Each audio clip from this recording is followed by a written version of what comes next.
ঘৰৰ একমাত্ৰ ল'ৰা আছিল বিশ্বজিৎ। বিশ্বজিতৰ আছে এটি ১.৫ বছৰীয়া সন্তান। নিশা ২ বন্ধুৰে সৈতে বাইকেৰে ভাওনা চাবলৈ গৈছিল বিশ্বজিৎ। কিন্তু নিয়তিৰ পৰিহাস, ঘূৰি আহি ঘৰ নাপালে ৩ বন্ধুৱে। প্ৰথমে এই দৃশ্যলৈ মন কৰক। এঘৰ মানুহৰ ঘৰৰ ভঁৰালৰ তলত এখন বাইক। টিভিএছ আপাচি বাইকখন ভঁৰালৰ তলত চূৰ্ণ বিচূৰ্ণ হৈ পৰি আছে। নিশা এই বাইকখনত উঠি ২ বন্ধু বিশ্বজিৎ বনিয়া আৰু সিদ্ধাৰ্থ হাজৰিকাই যোৰহাটৰ এলেংমৰাত ভাওনা চাবলৈ গৈছিল। এইবাৰ এইখন বাইকলৈ মন কৰক।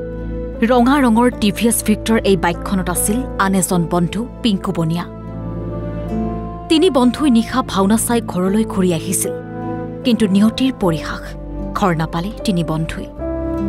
ঘূৰি আহোঁতে যোৰহাটৰ শলমৰাত ঘনকুঁৱলীৰ বাবে পথৰ স্পীড ব্ৰেকাৰত তীব্ৰ গতিত উঠে বিশ্বজিৎ আৰু সিদ্ধাৰ্থ বহি থকা এই ক'লা ৰঙৰ বাইকখন।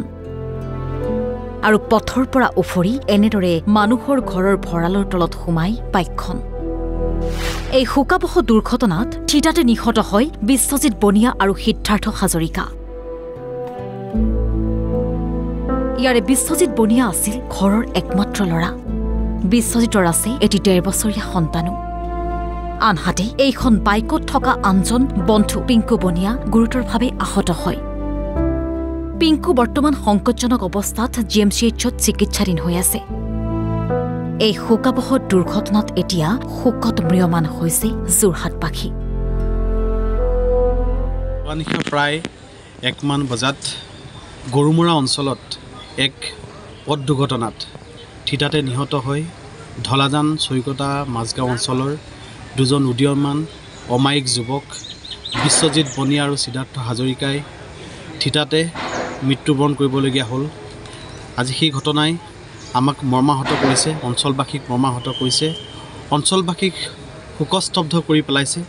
আচলতে এনেধৰণৰ ঘটনা পুনৰাবৃত্তি নহওক আৰু আজি অঞ্চলবাসীয়ে বা গাঁওবাসীয়ে একে ঠাইতে ২জন যুৱকক চিতাত মুখাগ্নি কৰিব লাগিব।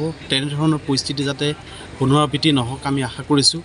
এনেধৰণৰ ঘটনাই যাতে কাকো মৰ্মাহত নকৰক আমি ভগৱানৰ ওচৰত শ্ৰীচৰণত প্ৰাৰ্থনা জনাইছোঁ আৰু তেওঁলোকৰ আত্মাৰ সদ্গতি কামনা কৰিছোঁ। কালি মানে ঘটনাটো কি হৈছিলে, এই আমাৰ গাঁওখন চৈকতা মাজগাঁৱৰ ৩জনকৈ যুৱকে ভাওনা চাবলৈ গৈছিলে। ভাওনা চাই ঘূৰি অহা পথত ঘন কুঁৱলী দেখিছে, ঠাণ্ডাৰ দিন, যথেষ্ট ঘন কুঁৱলীৰ কাৰণে তেখেতলোক দুৰ্ঘটনাগ্ৰস্ত হ'ল। তাৰে ২জন অমায়িক স্বভাৱৰ যুৱক ইতিমধ্যে ঘটনাস্থলীতে মৃত্যু হৈছে আৰু বাকীজন পিংকু বনিয়া তেওঁক উন্নত চিকিৎসাৰ বাবে গুৱাহাটীলৈ প্ৰেৰণ কৰিছে। এই যি ২জন যুৱক বিশ্বজিৎ বনিয়া আৰু সিদ্ধাৰ্থ হাজৰিকাই ইতিমধ্যে মৃত্যুবাকুৱালি ল'লে। আমি দুয়োৰে আত্মাৰ সদ্গতি কামনা কৰিছোঁ, লগতে আহত হোৱা পিংকু বনিয়াৰ আশু আৰোগ্য কামনা কৰিছোঁ। যোৰহাটৰ পৰা ঋতুৰাজ বৰা, অসম লাইভ 24।